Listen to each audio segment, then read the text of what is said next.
aan u daadino waxaan codsanaynaa walaalaha yaga ee meesha ku haray ee ragga iyo dumarkaba isugu jira ee caanoleyda ay ku jirto in ay dawladana sidii noogu gurmatay annagana ay ayagana ugu gurmato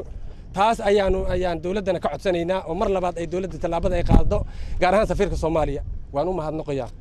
gaar ahaan waxaan u mahadnaqayaa ra'iisul wasaaraha dalka Soomaaliya ee sharafta leh ee sida xadidan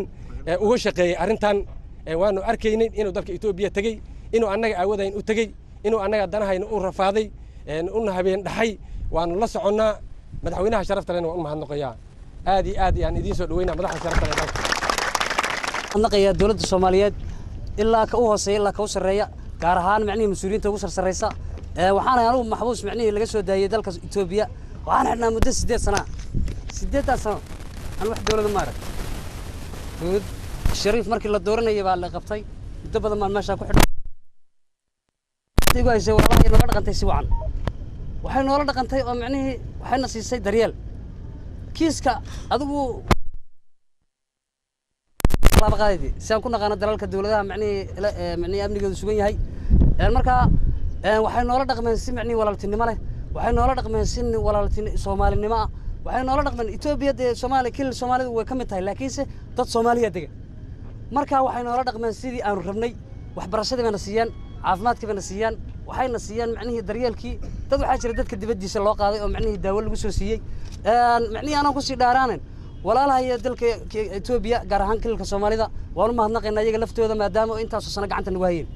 waxaan u mahadnaqaynaa kale mas'uuliyiinta naga soo qaaday waxaan leenahay maanta Soomaalinimada waxay tahay waxaan aaminsanahay anigu nimanka tuutaa watay anigu maanta inaan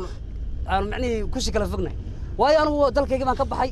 waxaan arkay Soomaalinimadu waxay tahay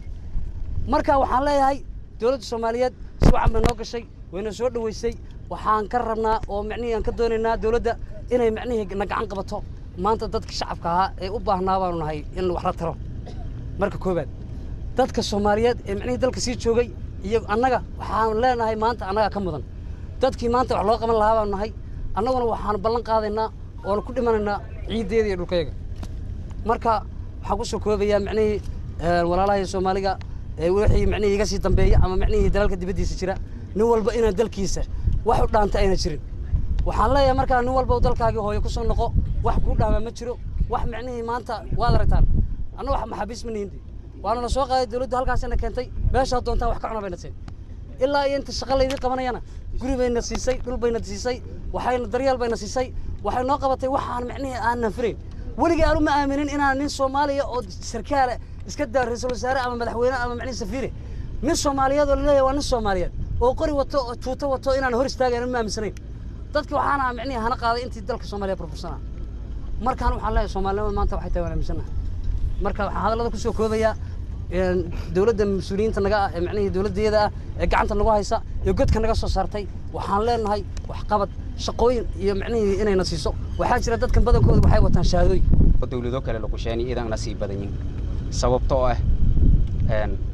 dad hata waxa nagu jira iyagoo dalka dhexdiisa jooga laga qabtay sida buurha qabo oo kala baydhabo oo kala laga qabtay nalooga keenay jigjiga anagoo xidhan anuu isma lahayn nin baydhabo laga qabtay ama Muqdisho laga qabtay baa lagu xidhay jigjiga ama Itoobiya lagu xidhay isma lahayn laakiin way dhacday maxay u dhacday lama dhihi karo sababtoo ah wadankiina uu iska burbursanaa marka hatta may ogaaday in uu dawlad leena oo dawlad laga xisaabtamo kor leena unuuna may baa dad laga xisaabtamo kor oo galba joo nadiif ah marka may fadaanaha saacadun lagu bilaawo dadkii un walku odsada lahayn ama se godkaan oo la bayna haddana hor surinyin marka unuuna may odsadaanaha waanu isku muuqufna isku qalbinaana dad muddo badan hawada hirinaaday oo hasla rafaaday dhib badan hamarinaana dalka hooya iyo may ogaanay dawlad wali inta dhonga ogaani markuu may odsaday ani shaqa abuurna nin sameeya oo dawladdaana ku odsaday nana shaqaalay oo danaha anagii aanan aadinba